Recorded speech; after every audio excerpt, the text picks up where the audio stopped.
Hello there, Drew Handish of Whiskey Lore, and it's time for another whiskey tasting. Today I'm going to be doing a tasting of a Missouri whiskey.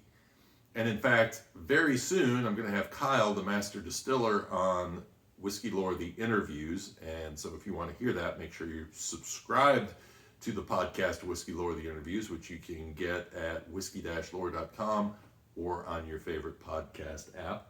I'm also excited because I have a new season of Whiskey Lore Stories coming out as well. So while you're subscribing to one, go ahead and subscribe to the other one, because if you love whiskey history and whiskey stories, then you're going to get plenty of them between those two. I say stories is where I tell the stories. Interviews is where my guests get to tell the stories. So let's do a tasting of this Ben Holladay bottled in bond Missouri straight bourbon whiskey. That's a lot. That's a mouthful.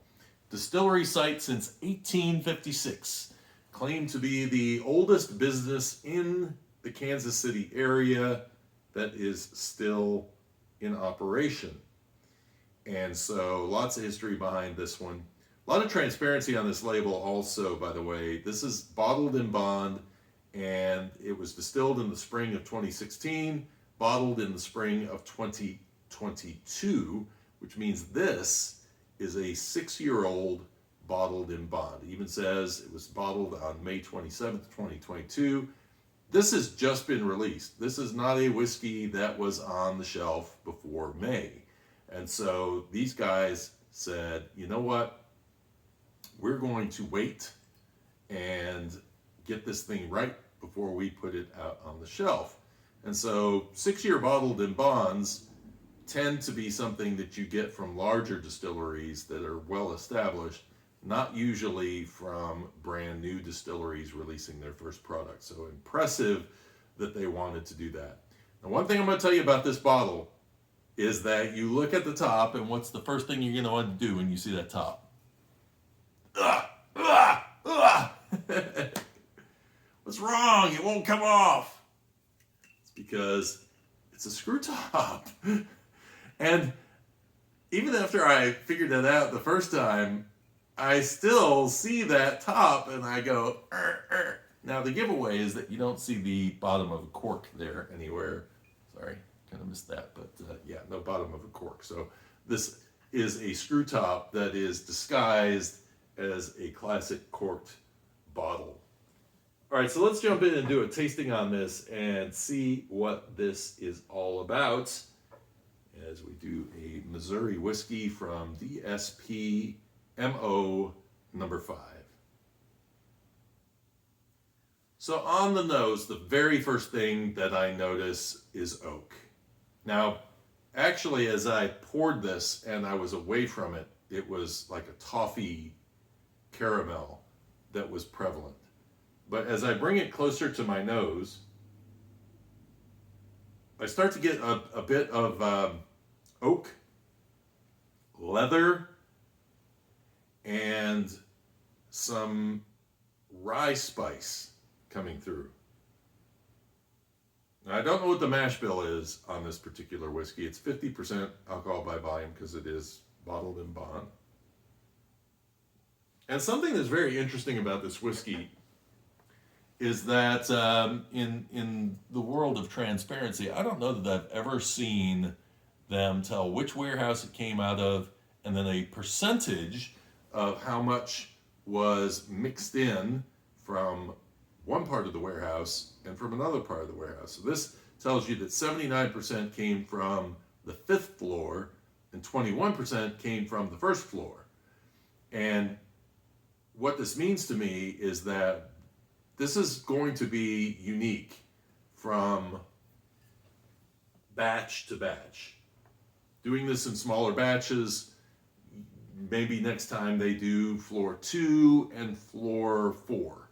You know, they can mix and match and try to blend together in different amounts, which is going to create a slightly different experience from one bottle batch to another. So will be very interesting to see how that evolves.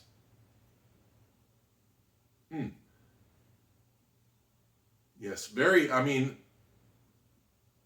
This kind of gets into what I call like the Eagle Rare territory, where the oakiness is probably more than I like, but I think to the people who love that oaky note and that leather note, that you will find this whiskey to be pleasing, because it is well distilled and it definitely has had plenty of time for aging. I think grabbing those barrels off of the 5th floor of that warehouse that have been there for 6 years, that's a lot of heat coming in, and Missouri is going to have somewhat similar weather to Kentucky in terms of temperature fluctuations from winter to summer. So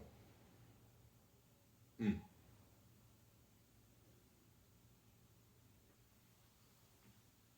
Mm. Oh, the rye, the caramel, a lemoniness coming in there. Honestly, on the palate, the oak is there, but I am tasting more of that rye that I really enjoy. And I would almost think this is a high rye, actually, as much influence as that rye is having on the palate. Really, really nice, competent whiskey, especially for being the first whiskey that these guys have put out on the market. I mean, if you're going to be a brand new distillery and come out and put something on the market at $60 a bottle, it better be something that is quality. And really nice mouthfeel to it. The oak kind of comes in on the finish, but very, very clean. Interesting, I looked up the information on the distiller, and we, of course, are going to have our conversation. But this is really his first distilling job. He didn't apprentice under anybody else, as far as I know. He just has come into this business and tackled it, and really created a very impressive product here, as I say, for a first effort. For me, the oaky side is the only thing that probably holds me back a little bit on the nose.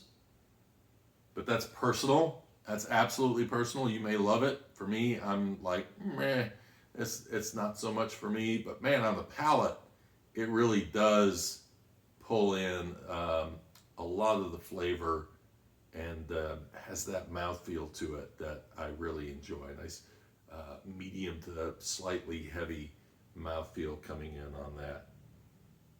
I hope you enjoyed this tasting, and I'm not sure how widely available this is yet, but when I do my interview, I will find out a little bit more about that for you.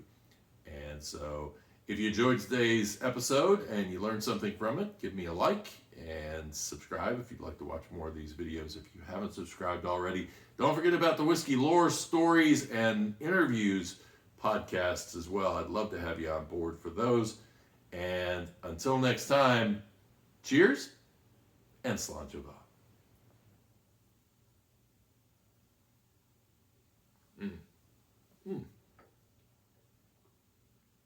That is a good whiskey.